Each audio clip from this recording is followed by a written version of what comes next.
Hello students, welcome to ज्ञान अभियान। आज हम पढ़ेंगे अध्याय 6 प्रायश्चित। प्रस्तुत हास्य कथा के माध्यम से लेखक ने समाज में व्याप्त अंधविश्वास तथा धार्मिक पाखंड को बड़े ही रोचक तथा सहज तरीके से व्यक्त किया है। यह कथा ये संदेश देती है कि हमें धर्म के नाम पर प्रपंच एवं आडंबरों के चक्कर में ना पढ़कर अपनी बुद्धि एवं विवेक से काम करना चाहिए। आपने देखा होगा कि हमारे समाज में क्या होता है, कुछ भी हो जाए तो हम हर चीज के लिए अच्छा बुरा कोई शुभ मुहूर्त निकाले हर चीज के लिए हम पंडितों के पास जाते हैं और पंडित हमें जैसे कहता है, किसी पूजा पाठ के लिए, जन्मदिन के लिए, किसी जिसके भी हम पंडित के पास जाते हैं, पंडित हमें जो जो कहता है वो वही बिल्कुल मान लेते हैं। जबकि हम ये भी नहीं सोचते कि क्या गलत है, क्या सही है, क्या करने से हमारा फायदा होगा, नुकसान होगा।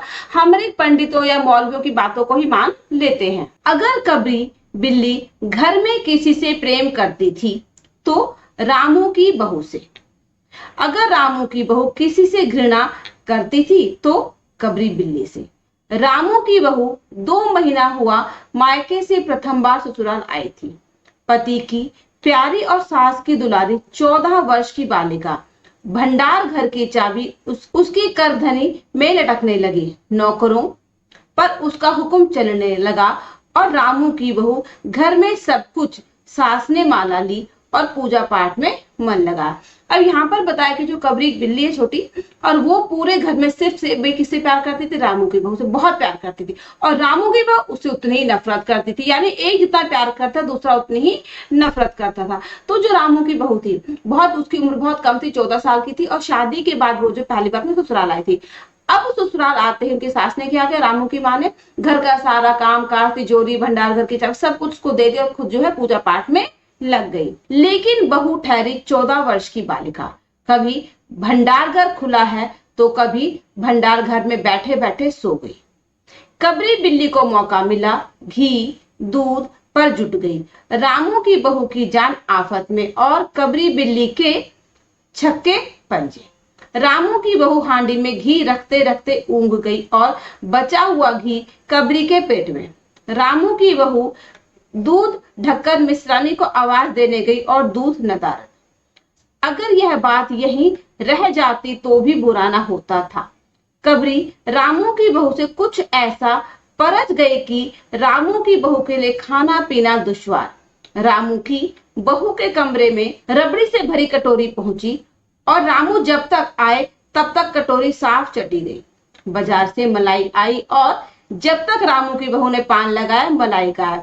अब ये बताया कि जो रामू की बहू थी और जो कबरी दोनों आपस में एकदम, जो कबरी थी वो इस इंतजार में थी कब रामू की बहू का ध्यान जरा सा भटके, और रामू की बहू बहुत ध्यान से करती थी हर काम, लेकिन फिर भी उसकी जरा सी नजर हटते ही जो बिल्ली थी घर में रखा दूध घी हमेशा खा जाती थी। वो अगर कोई सामान कोई खाना बना के कमरे में लेकर आए तो कमरे में लाते ही अगर एक पल के लिए उसकी नजर हो जाती थी, खाने का जो भी सामान कटोरी में रखी, चाहे दूध हो, मलाई, रबड़ी हो, सब कुछ खत्म हो जाता था। अब जो बिल्ली थी कबरी वो हमेशा इसी ताक में रहती थी कि कब रामू की जो बहू, उसका ध्यान एक पल के लिए तितर बितर हो और वो सारा खाना चट कर जाती थी। रामू की बहू ने तय कर लिया कि या तो घर में वह रहेगी या फिर कबरी बिल्ली। मोर्चा बंदी हो गई और दोनों सतर्क। बिल्ली फंसाने का कटघरा आया, उसमें दूध, चूहे, मलाई और बिल्ली को स्वादिष्ट लगने वाले विविध प्रकार के व्यंजन रखे गए, लेकिन बिल्ली ने उधर निगाह तक न डाली। कबरी के हौसले बढ़ जाने से रामू की बहू का घर में रहना मुश्किल हो गया। उसे मिलती थी सास की मीठी झिड़कियां और पतिदेव को मिलता था रूखा सूखा भोजन। अब जो है कबरी से रामू की बहू बहुत परेशान हो, उसने कहा भाई घर में कुछ तो करना पड़ेगा क्योंकि बिल्ली से मैं परेशान हो। अब या तो वही घर में रहेगी या फिर मैं घर में रहूंगी। अब भाई ऐसा तो हो नहीं सके जो घर के लोग हैं बाहर चले जाओ, बिल्ली जो है घर में रहे। तो बिल्ली को पकड़ने के लिए जो पिंजरा था वो लाया गया, उसमें बिल्ली को जो पसंद चूहे, दूध, मलाई सब कुछ रखा गया। लेकिन जो कबरी बिल्ली थे बहुत होशियार थी, उसने भी पिंजरे की तरफ झांक कर नहीं देखा, बल्कि इस ताक में रही कि कैसे कब रामू की बहू का जो ध्यान एक पल के लिए और झट से खा पी के गायब हो जाए। अब क्या हुआ, जब बिल्ली पिंजरे में फंसी नहीं तो जो रामू की बहू थी उसे अपने सास की जो बातें सुननी पड़ती, लेकिन सास को पता था भाई नई नई बहू, उसमें भी उम्र भी बहुत कम है, तो वो हमेशा उसको प्यार से समझाया करती थी। अब घर का दूध घी मलाई सारा बिल्ली खा जाती थी तो रामू को बिल्कुल रूखा सूखा खाना ही खाने के लिए मिलता था। एक दिन रामू की बहू ने खीर बनाई। पिस्ता, बादाम, मखाने और तरह तरह के मेवे दूध में औटाए गए। सोने का वर्क चिपकाया गया और खीर से भरकर कटोरा कमरे में एक ऊंचे ताक पर रखा गया, जहां बिल्ली ना पहुंच सके। रामू की बहू इसके बाद पान लगाने में लग गई। उधर कमरे में बिल्ली आई। ताक के नीचे खड़े होकर उसने ऊपर कटोरे की ओर देखा। सूंघा, माल अच्छा है। ताक की ऊंचाई का अंदाजा लगाया और देखा कि रामू की बहू पान लगा रही है। पान लगाकर रामू की बहू सास को देने चली गई और कबरी ने छलांग मारी। पंजा कटोरे में लगा। कटोरा झंझनाहट के साथ फर्श पर। आवाज रामू की बहू के कान में पहुंची। सास के सामने पान फेंककर वह दौड़ी। क्या देखती है कि फूल का कटोरा टुकड़े टुकड़े, खीर फर्श पर और बिल्ली डटकर खीर उड़ा रही है। रामू की बहू को देखते ही कबरी चंपत। रामू की बहू पर खून सवार हो गया। ना रहेगा बांस, ना बजेगी बांसुरी। रामू की बहू ने कबरी की हत्या पर कमर कस ली। रात भर उसे नींद न आई। किस दाव से कबरी पर वार किया जाए कि फिर जिंदा ना बचे, यह पड़े पड़े सोचती रही। सुबह हुई और वह देखती है कबरी देहरी पर बैठी बड़े प्रेम से उसे देख रही है। अब जो है रामू की बहू ने खीर बनाई, उसमें सारे ड्राई फ्रूट डाल के बहुत अच्छे दूसरे दूध में डाल के पकाया। बहुत ही अच्छी तरह स्वादिष्ट खीर बना के चांदी का जो वर्क, सोने का वर्क उसमें चिपका दिया और कटोरे में भरकर उसको अपने कमरे में, जो उसने ऊपर एक छज्जर रख दिया उसके ऊपर भर के, ताकि जो बिल्ली है वो उस तक पहुंच ना जाए। और खीर को सजाकर कटोरे में रखी ऊंची जगह पे रखने के बाद जो अपनी सास को पान लगाकर देने के लिए चली गई। अब कबरी बिल्ली उसने देखा, अच्छा रामू की जो बहू वो पान लगाने में व्यस्त है।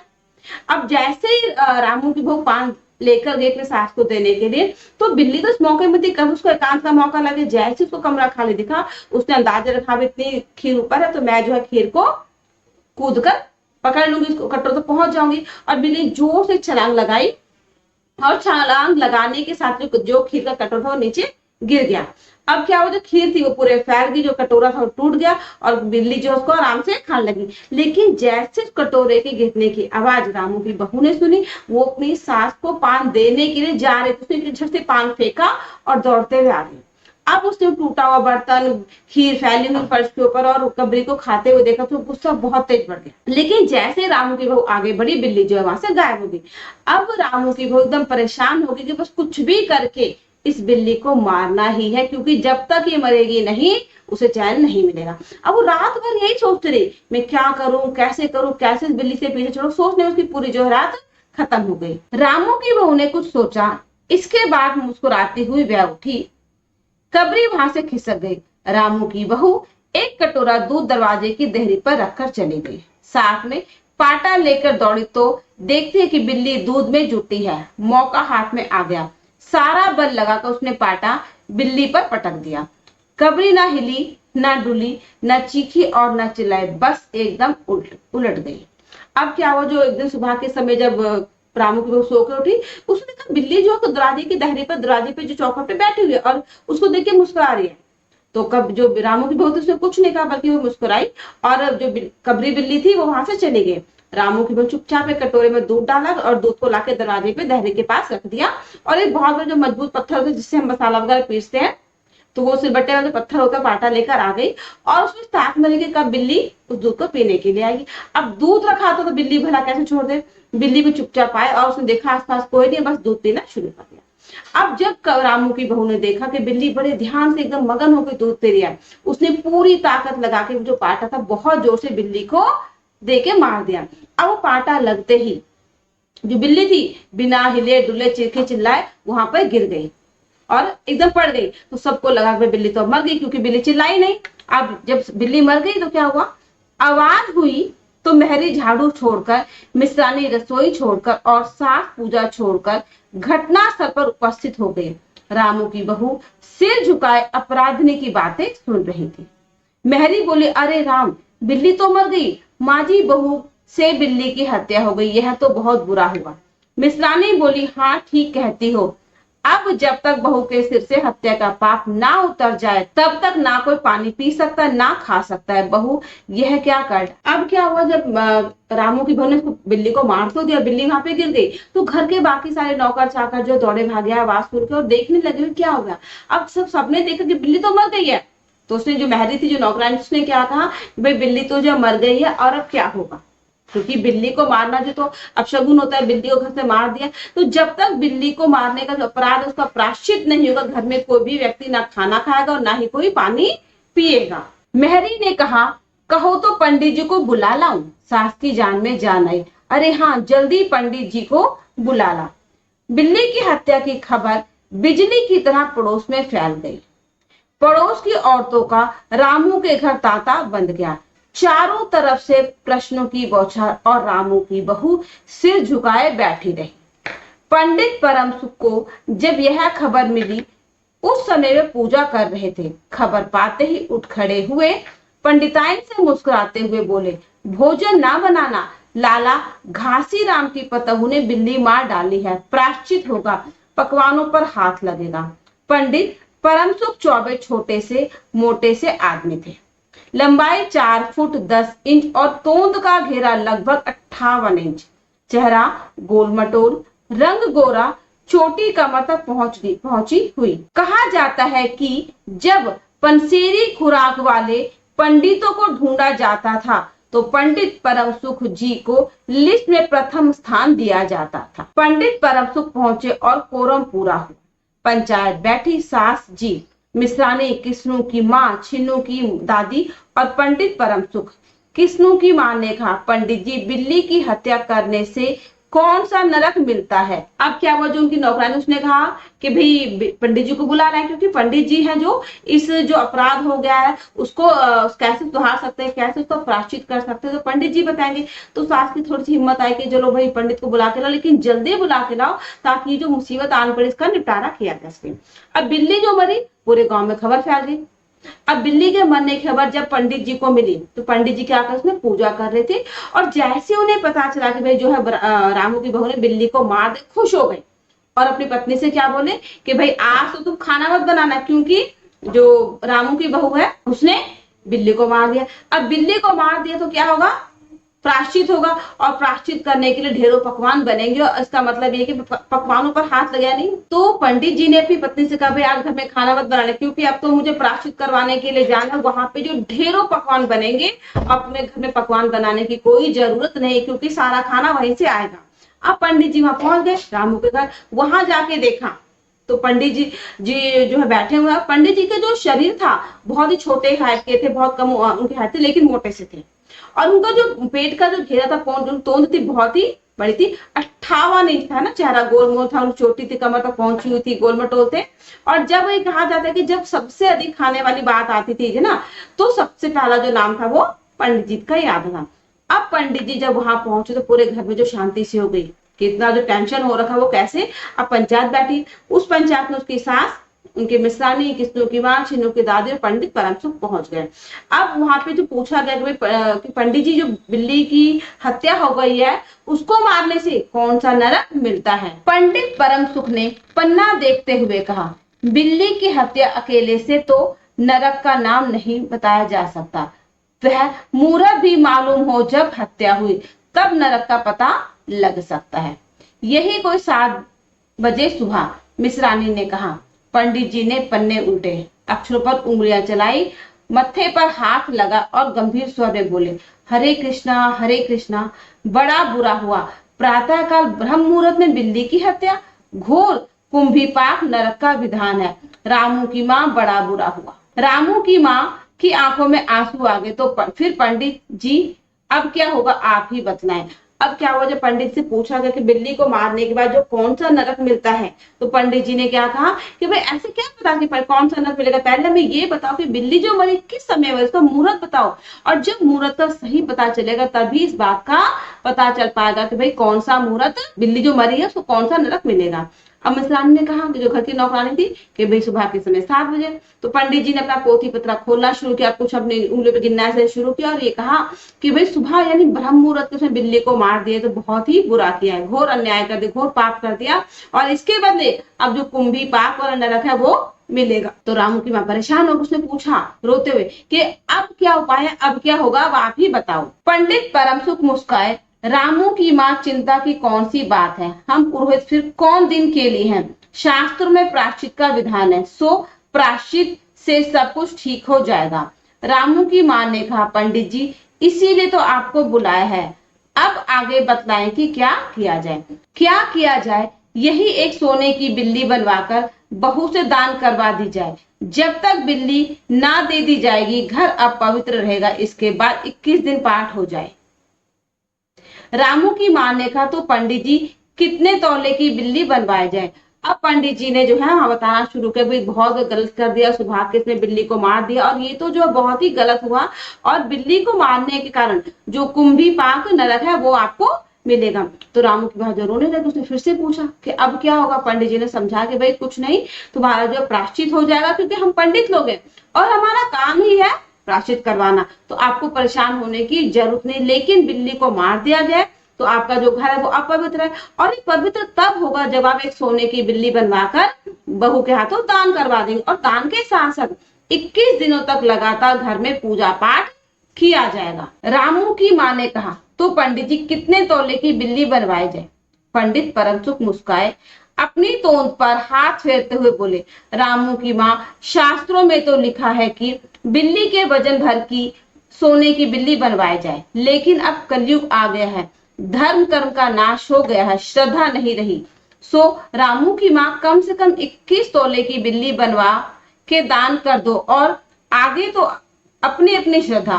रामू की माँ ने आंखें फाड़कर पंडित परम सुख को देखा। अरे बाप रे, 21 तोले सोना? पंडित जी यह तो बहुत है, तोले भर की बिल्ली से काम ना चलेगा। अब जब उससे पूछा गया, बिल्ली बनवाने के लिए कहा गया, तो रामू की माँ ने पूछा कि बिल्ली तो बनवा दे, लेकिन कितने? तो पंडित जी ने कहा कि भाई अब तो थोड़ा समय बदल गया है, बल्कि हमारे शास्त्र तो ये कहते हैं कि जितने बिल्ली का वजन उतनी ही बड़ी जो है आपको बिल्ली बनवानी पड़ेगी सोने की। लेकिन अब थोड़ा समय बदल गया है, लोग उसको कम मानने लगे हैं, तो कम से कम 21 तोले की बिल्ली जो बनवाकर दान की जाए। तो राम को सुन के हैरान हो गए, 21 तोले की सोने की बिल्ली कहाँ से? इतना सोना किसके पास है? तो उसने कहा कि भाई इतना सारा सोना तो नहीं है, तो क्या 1 तोले सोने की बिल्ली से काम नहीं चलेगा? उसने पंडित जी से पूछा। पंडित परम सुख हंस पड़े। रामू की माँ 1 तोला सोने की बिल्ली? अरे रुपया क्या बहू से बढ़कर है? बहू के सिर पर बड़ा पाप है, इसमें इतना लोभ ठीक नहीं।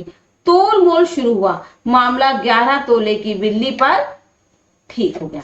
इसके बाद पूजा पाठ की बात आई। पंडित जी ने कहा, इसमें क्या मुश्किल बात है, हम लोग किस दिन के लिए हैं, मैं पाठ कर दिया करूंगा।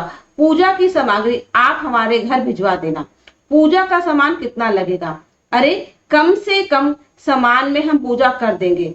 दान देने के लिए करीब 10 मन गेहूं, 1 मन चावल, 1 मन दाल, मन भर तिल, 5 मन जौ और 5 मन चना, पसेरी घी और मन भर नमक भी लगेगा। बस इतने से काम चल जाएगा।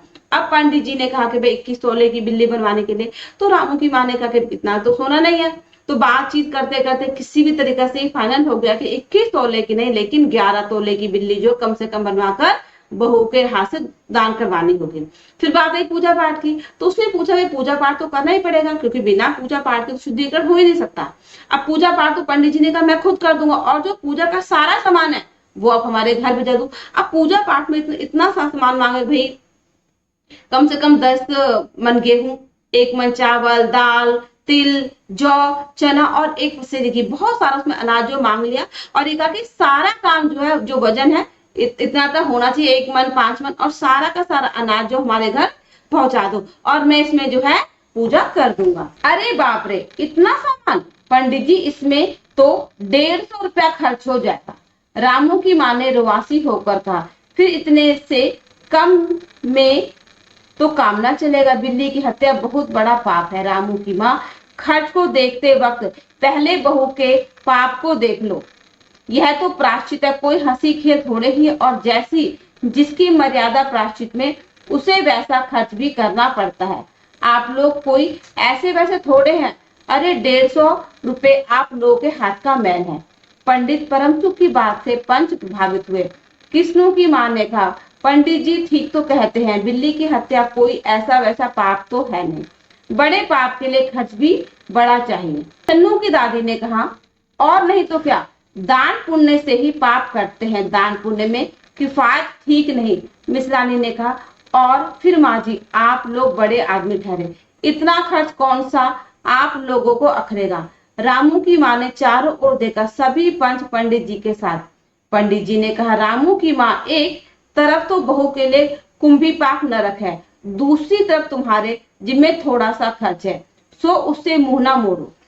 एक ठंडी सांस लेते हुए रामू की माँ ने कहा, अब तो जो नचाओगे नाचना ही पड़ेगा। अब पंडित जी ने इतना सारा खर्च बता दिया, इतना सारा अनाज, ये 5 मन गेहूं, चावल, घी, तेल, नमक सब कुछ देना पड़ेगा और साथ में सोने की भी लिया रहा। तो जो रामू की माँ थी परेशान हो, उसने कहा, इतना सारा अनाज, इतना सारा खर्च कैसे होगा, और इसमें तो जो है 150 रुपया लग जाएगा, यानी बहुत ज्यादा पैसे लग जाएंगे। तो पंडित जी ने कहा कि भाई, या तो बहू के सिर से पाप कम कर दो प्रायश्चित करके, या फिर अपना पैसा बचा लो, कोई भी एक ही चीज कर सकते हो। और आप लोग तो पैसे वाले, आप लोग तो पैसे के बारे में इतना सोचना ही नहीं चाहिए। लेकिन वहां पे जो बाकी पंच थे, सभी पंडित जी की बात में आए, सभी ने पंडित जी की बात को सही कहा। जी कहा कि पंडित जी तो ठीक कह रहे हैं, बिल्ली की हत्या का पाप को ऐसा सा पाप नहीं है, इतने बड़े पाप को उतारने के लिए खर्च भी बड़ा होगा। तो सबने कहा कि हमें दान पुण्य से जो है पीछे नहीं हटना चाहिए, बल्कि जो दान पुण्य जितना ज्यादा करोगे उतनी जल्दी बहू के सिर पे पाप भी कम हो जाएगा। तो रामू की जो माँ थी परेशान थी, उसने कहा, भाई सांस ली लंबी, और अंत में हार के कहा कि भाई अब तो हमारे सर पे जो पाप लग गया है, बहू ने बिल्ली को मार दिया, अब तो सब लोग जैसा कहोगे हमें वैसा करना ही पड़ेगा। तुम जैसे नाचने के लिए कहोगे हमें वैसे नाचना पड़ेगा, यानी तुम जो भी कहोगे अब तो हमें करना ही पड़ेगा। पंडित जी जरा कुछ बिगड़ कर बोले, रामू की माँ, यह तो खुशी की बात है, अगर तुम्हें अखरता हो तो ना करो, मैं चला। इतना कहकर पंडित जी ने पोथी पत्रा बटोरा। अरे पंडित जी, रामू की माँ को कुछ नहीं अखरता, बेचारी को कितना दुख है, बिगड़ो ना। मिश्रानी, छन्नू की दादी और किस्नू की माँ ने एक स्वर में कहा। रामू की माँ ने पंडित जी के पैर पकड़े और पंडित जी ने जमकर आसन जमाया। अब सब लोग जो है कहने लगे जो कि भाई करना ही पड़ेगा। तो जब रामू की माँ ने कह दिया कि ठीक है भाई अब तो तुम जो कहोगे हम करेंगे, तो पंडित जी ने क्या कहा कि ठीक है, अगर तुम्हें लग रहा है कि मैं गलत बोल रहा हूँ, बहुत महंगा लग रहा है, अखर रहा है, तुम छोड़ दो, मैं अपने घर जा रहा हूँ। तो बाकी लोगों ने क्या कहा, अरे पंडित जी परेशान ना हो, क्योंकि जो रामू की माँ है उसके सिर्फ इतनी बड़ी मुसीबत आ गई, तो उससे जो इस समय में सही गलत का ज्ञान नहीं रहा है। तो सबने कहा कि भाई इसको करना तो पड़ेगा। तो रामू की माँ ने अंत में परेशान होकर पंडित जी के पैर पकड़ लिया और ये कहा कि भाई ठीक है, अब आप जाओ मत, आप जो जो कहोगे हम करेंगे। और पंडित जी वहां पर आराम से बैठ गए। और क्या हो, 21 दिन पाठ के 21 रुपए और 21 दिन तक दोनों वक्त 5-5 ब्राह्मणों को भोजन करवाना होगा। कुछ रुकर पंडित जी ने कहा, सो इसकी चिंता ना करो, मैं अकेले दोनों समय का भोजन कर लूंगा और अकेले भोजन से 5 ब्राह्मणों का फल मिल जाएगा। यह तो पंडित जी ठीक कहते हैं, पंडित जी की तोन तो देखो। मिश्रानी ने मुस्कुराते हुए पंडित जी पर व्यंग किया। अब तो प्रायश्चित का प्रबंध करा रामू की माँ, 11 तोला सोना निकालो, मैं उसकी बिल्ली बनवा लाऊं, 2 घंटे में बनवा कर लौटूंगा, तब तक पूजा का प्रबंध करो। और देखो पूजा के लिए पंडित जी की बात खत्म भी ना हुई थी कि मेहरी हाँकती हुई कमरे में घुस आई। सब लोग चौंक उठे। रामू की माँ ने घबराकर कहा, अरे क्या हुआ रे? मेहरी ने लड़खड़ाते हुए कहा, माँ जी बिल्ली तो उठकर भाग गई। अब क्या हो, पूजा पाठ का बात होगी, भाई इतना सामान अनाज देना, इतने दिन पूजा होगी। तो पंडित जी ने कहा कि 21 दिन पूजा होगी, और दोनों समय जो 21 दिन लगातार 21 दिन तक सुबह शाम दोनों टाइम जो 5-5 ब्राह्मणों को भोजन भी करवाना होगा। लेकिन 5-5 ब्राह्मणों को भोजन कराने की चिंता मतलब, क्योंकि मैं अकेला ही 5 ब्राह्मणों का भोजन कर लूंगा, दोनों सुबह भी और शाम भी। और जब मैं अकेला 5 ब्राह्मणों का भोजन करूंगा तो लेकिन आपको उन 5 ब्राह्मणों का जो फल है भोजन करवाने का मिल जाएगा। तो सबने कहा ठीक है। उस मजाक से जो महरी तो उसने कहा कि पंडित जी की तोंद इतनी बड़ी, वो 5 लोगों खाना आराम से खा सकते हैं, जो मजाक से कहा। अब सबने कहा ठीक है, लाओ सोना लाओ 11 तोला, ताकि उसकी बिल्ली बनवा कर लाई जाए, 2 घंटे बिल्ली जो है बनकर आ जाएगी, तब तक पूजा का बाकी जो इंतजाम है वो देख लो। लेकिन तभी अचानक क्या हुआ कि पंडित जी बोल ही रहे थे, एक जो उनके घर की मैरिज भागते हुए दौड़ते हुए आई, और जैसे कमरे में घुस उसको दौड़ता भागता देख सब हैरान हो गए। सबको लगा पता नहीं भाई कौन सी घटना घट गई। तो रामू की माँ ने उससे पूछा घबराते थे, भाई क्या हुआ? तो उसने क्या कहा, घबराते हाफते हाफते, कि जो बिल्ली थी वो उठकर भाग गई। अब ये सुनते ही कि बिल्ली उठकर भाग गई, वहां का माहौल क्या बना गई, तो आप सोच भी सकते हैं कि जो पंडित जी अभी तक इतने सारे धन अनाज का जो अपना हिसाब किताब लगा थे कि इतना सारा धन अनाज उनके घर पहुंच जाएगा, ये सुनते ही कि बिल्ली जो है उठकर भाग गई, यानी बिल्ली जिंदा थी, अगर बिल्ली जिंदा थी तो कोई पूजा पाठ नहीं होगा, कोई प्रायश्चित नहीं होगा। उस पंडित जी को कैसा लगा कि मेरे घर में इतना सारा अनाज, इतना सारा धन दौलत आने वाला था और एक पल के अंदर सारा का सारा गायब हो गया। तो अगर उस समय हम इस कहानी से ये समझ कि अगर उस समय कबरी, रामू की माँ, कोई भी अगर वहां पे जाके ध्यान से देखते बिल्ली जिंदा है या मरी है, देखते एक बार जाके बिल्ली को हिला के, तो शायद ये पूरी की पूरी कहानी ही नहीं होती। क्योंकि अगर बिल्ली को हिलाया डुलाया जाता, देखा जाता, तो थोड़ी देर में जो बिल्ली उठ के वैसे भी दौड़ जाती, भाग के चली जाती। और घर का जो माहौल था कि भाई प्राप हो गया, प्रायश्चित करना पड़ेगा, पंडित को इतना सारा जो काम धाम था वो नहीं फैलता। तो ये कहानी हमें सिखा रही कि अगर हमसे जाने अनजाने कोई घटना दुर्घटना हो जाती है तो हमें उस घटना दुर्घटना को पहले देखना समझना चाहिए, ना कि पंडितों की बातों में आकर उनके कहे अनुसार काम करने चाहिए। पंडित लोग क्या करते हैं, आपको सिर्फ डर दिखाते हैं कि अगर आप पुण्य नहीं करोगे, दान नहीं करोगे तो आपको स्वर्ग नहीं मिलेगा, नरक मिलेगा, जीवन में अच्छा नहीं होगा, तरक्की नहीं होगी। तो किसी के कहने सुनने की बातों में हमें नहीं जाना चाहिए, हमें अपने सोच विचार के, अपनी बुद्धि के हिसाब से काम करना चाहिए। अब इस पाठ के जो एमसीक्यूज क्वेश्चन है वो हम देखेंगे। रामू की बहू ने कबरी को पाटा फेंक कर मारा क्योंकि बिल्ली ने उसका खाना पीना हराम कर रखा। मिश्रानी ने काम करना बंद कर दिया क्योंकि बहू के सिर पर पाप लग गया था। रामू की मां ने पंडित परमसुख को घर बुलाया क्योंकि बिल्ली की हत्या का प्रायश्चित करवाना था। अब इसके लघु प्रश्न देखेंगे हम। पंडित जी का नाम बताइए, वे किस प्रकार के व्यक्ति थे? तो इसका जवाब होगा पंडित जी का नाम परमसुख चौबे था। उनकी लंबाई 4 फुट 10 इंच और तोंद का घेरा लगभग 58 इंच था।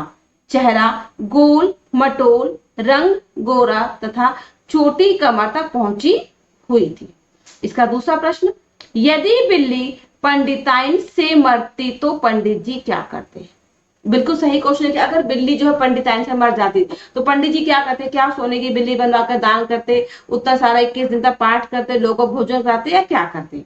इसका सही उत्तर है, यदि बिल्ली पंडिताइन से मरती तो पंडित जी उसे उठाकर बाहर फेंक आते और संक्षेप में पूजा पाठ कर मामला समाप्त कर देते। ये बिल्कुल सच है कि अगर किसी पंडित से कोई जीव मर जाए तो क्या करते हैं, जितना कम से कम होता है छोटा सा पूजा पाठ किया और खत्म कर दिया।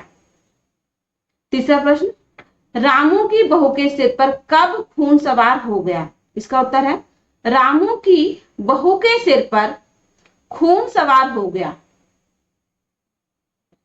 जब रामू की बहू ने खीर बनाकर उसमें काजू किशमिश डालकर सोने का वर्क चिपकाकर ऊपर अलमारी में रखा और तभी बिल्ली ने छलांग लगाकर कटोरा गिराकर खीर खाने लगी। अगला प्रश्न है, रामू की बहू क्यों अपराधिनी की भांति बातें सुन रही थी? इसका उत्तर है, रामू की बहू अपराधिनी की भांति बातें सुन रही थी क्योंकि उससे बिल्ली की हत्या हो गई थी, सभी उसे कुछ ना कुछ बोल रहे थे। इसका आखिरी प्रश्न, इस कहानी में समाज के किस अंधविश्वास का वर्णन है? उत्तर है, इस कहानी में समाज में व्याप्त अंधविश्वास तथा धार्मिक पाखंड का वर्णन है। अब हम देखते हैं इसका किसने कहा, किससे कहा। भोजन ना पकाना लाला घासीराम की पतोहू ने बिल्ली मार डाली, प्रायश्चित होगा, पकवानों पर हाथ लगेगा। किसने कहा था? पंडित परमसुख ने और अपनी पत्नी से। पंडित जी, बिल्ली की हत्या करने से कौन सा नरक मिलता है? ये किसनु की मां ने कहा था? पंडित परमसुख से। यही कोई 7 बजे सुबह, ये मिश्रानी ने कहा पंडित परमसुख से। और नहीं तो क्या, दान पुण्य से ही पाप करते हैं, ये छन्नू की दादी ने कहा था किसनु की मां से। अब भाषा की बात में दूसरा प्रश्न है, पाठ में से स्थानवाचक क्रिया विशेषण युक्त 2 वाक्य लिखिए। पहला है, रामू की बहू एक कटोरा दूध दरवाजे की दहरी पर रखकर चली गई। और दूसरा, रामू की बहू भंडार घर में बैठे बैठे सो गई। अब तीसरा प्रश्न है, निम्नलिखित शब्दों के साथ गुणवाचक विशेषण लिखिए। विशाल पेड़, बड़ा घर, बंजर भूमि, पुरानी किताब, मोटा लड़का, बड़ा कमरा। नीचे दिए वाक्यों में उचित क्रिया रूप भरकर वाक्य पूरे कीजिए। बिल्ली कबरी बिल्ली दूध पर जुट गई। पंडित जी को बुला लाओ, कम से कम सामान में हम पूजा कर देंगे। मिश्रानी ने काम करना बंद कर दिया। बिल्ली की हत्या की खबर फैल गई। रामू की मां ने पंडित जी के पैर पकड़े। इसका 5वां प्रश्न है, दिए गए सर्वनाम शब्दों की सहायता से रिक्त स्थानों की पूर्ति कीजिए। पहला है, चिंता की कौन सी बात है, हम पुरोहित फिर कौन दिन के लिए हैं। पंडित जी, इसीलिए तो आपको बुलाया है, मैं पाठ कर दिया करूंगा। हम लोग किस दिन के लिए हैं, आप लोग बड़े आदमी ठहरे, उस समय वे पूजा कर रहे थे, अगर तुम्हें अखरता हो तो ना करो। इस पाठ के दीर्घ प्रश्न उत्तर और जो मूल्यपरक प्रश्न उत्तर है वो आपको हमारे दूसरे वीडियो में मिल जाएंगे। ये पाठ अगर आपको अच्छा लगा, ये वीडियो अगर आपको अच्छा लगा तो इसे लाइक करें, अपने दोस्तों के साथ शेयर करें और इस चैनल को सब्सक्राइब करें, ताकि हमारी जो भी वीडियोस आते हैं उसका आपको पता चले। और इसके लिए आपको बेल आइकन दबाना होगा। ये हमारा QR कोड है, इसको स्कैन करके आप अपने ज्ञान अभियान चैनल को सपोर्ट कर सकते हैं। तो मिलते हैं एक नए वीडियो में नए पाठ के साथ, तब तक के लिए गुड बाय।